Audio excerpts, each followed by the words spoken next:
Information தான் தேவை. என்ன இன்ஃபர்மேஷனு? அவனை நான் புரிஞ்சுக்கணும், இல்லை அவனை வழிநடத்த நான் எனக்கு நல்லா தெரிஞ்சுக்கணும். இந்த ரெண்டு தான் தேவை. ஒன்று புரிஞ்சுக்கணும், இல்லைன்னா எப்படி வழிநடத்துறது தெரிஞ்சுக்கணும்.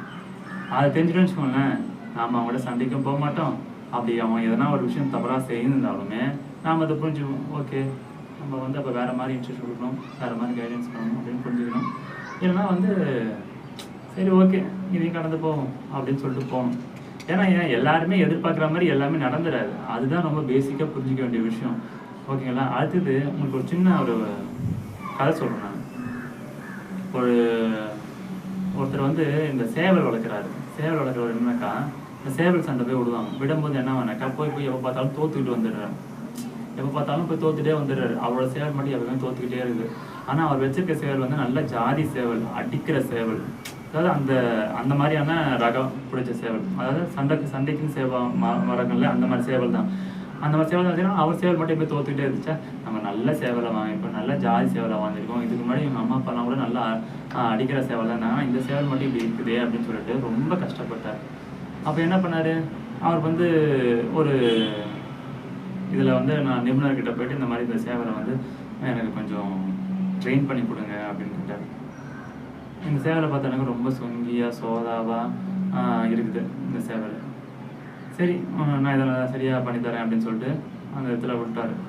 விட்டவன் என்ன ஆச்சுனாக்கா, அந்த சேவல் வந்து அமைதியாக இருக்குது, எந்த ஒரு செயலுமே செய்யாமல் அமைதியாக இருக்குது. இவர் வந்து பார்த்தாரு. பார்த்துட்டு என்னடா பண்ணுற, எப்படி இருக்குது என் சேவல்னு சொல்லி வந்து பார்த்தாருனாக்கா, இன்னும் ஓரளவுக்கு வந்து தலையை தூக்கி நின்று நடந்த சேவல் வந்து இப்போ மொத்தமாக என்ன பண்ணுதுனாக்கா, அது ரொம்ப ஒரு மூலையில் போய் உக்காந்துச்சு. ஏன்னா இதுக்கு சுற்றி ஏகப்பட்ட சேவல் இருக்குது. இந்த எல்லா சேவலும் சேர்ந்து என்ன பண்ணுதுனாக்கா, அதை வந்து டாமினேட் பண்ணுது. இதை வந்து போய் பயத்தில் போய் உக்காந்துச்சு. ஓகேங்களா? அச்சோ என்னங்க, நான் உங்கள்கிட்ட கொடுத்ததை காட்டிலும் இப்போ வந்து ரொம்ப மோசமாக இருக்கு. இல்லைங்க, ட்ரெயின் பண்ணிட்டுருக்கேன், கண்டிப்பாக நீங்கள் வந்து திருப்பி அடுத்த வாரம் வந்து பாருங்கள்.